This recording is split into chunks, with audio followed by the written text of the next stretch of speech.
بسم اللہ الرحمن الرحیم۔ السلام علیکم ورحمۃ اللہ وبرکاتہ۔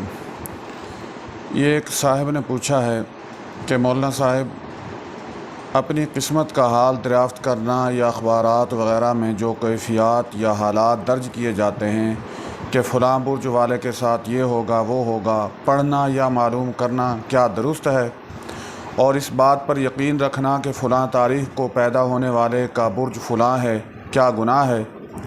دیکھیں، اہل اسلام کے نزدیک نہ تو کوئی شخص کسی کی قسمت کا صحیح حال بتا سکتا ہے، نہ ہی سیاروں اور برجوں میں ذاتی طور پر کوئی ایسی تاثیر ہوتی ہے، بلکہ ان باتوں پر یقین رکھنا بھی گناہ ہے۔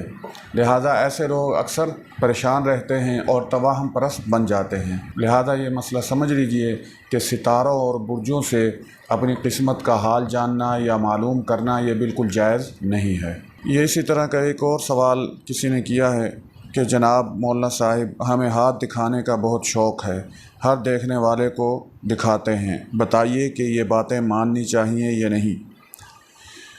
دیکھیں، ہاتھ دکھانے کا شوق بہت غلط شوق ہے اور یہ ایک بے مقصد کام بھی ہے اور اس کا گناہ بھی بہت بڑا ہے۔ جس شخص کو ہاتھ دکھانے کی لت پڑ جائے تو وہ ہمیشہ پریشان رہے گا اور ان لوگوں کی الٹی سیدھی باتوں میں الجھا رہے گا۔ چنانچہ آپ حضرات اس سے بچیں، پرہیز کریں، کیونکہ ایک تو یہ گناہ کا کام بھی ہے، دوسرا آپ کے لیے یہ پریشانی کا باعث بھی ہے۔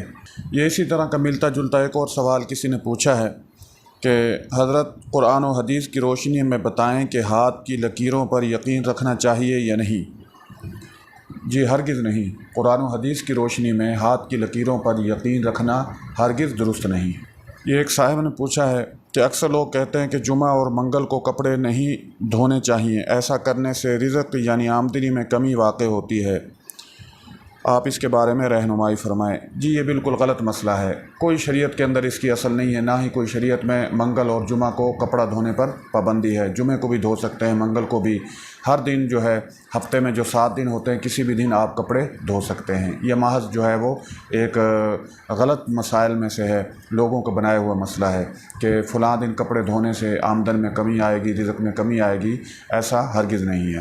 ایک اور صاحب نے پوچھا ہے کہ بڑے بوڑھوں سے اکثر سننے میں آتا ہے کہ فلاں شخص کو نظر لگ گئی اور اس طرح اس کی آمدنی کم ہو گئی یا کاروبار میں نقصان ہو گیا یا ملازمت ختم ہو گئی وغیرہ وغیرہ۔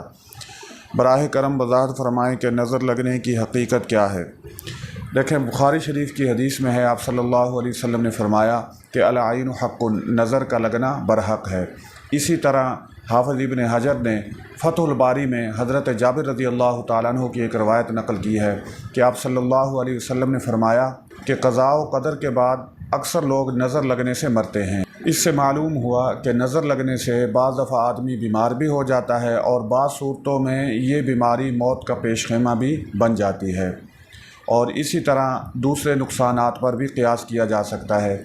مثلا نظر لگنے کی وجہ سے کاروبار میں بھی کمی واقع ہو سکتی ہے، نظر لگنے کی وجہ سے جو ہے ملازمت بھی ختم ہو سکتی ہے، نظر لگنے کی وجہ سے کوئی اور نقصان بھی ہو سکتا ہے۔ اس لیے حدیث پاک میں ہے، آپ صلی اللہ علیہ وسلم نے فرمایا، جب کوئی شخص کسی چیز کو دیکھے اور اسے وہ بہت اچھی لگے تو اگر وہ ماشاء اللہ لا قوت الا باللہ کہہ دے تو نظر نہیں لگے گی۔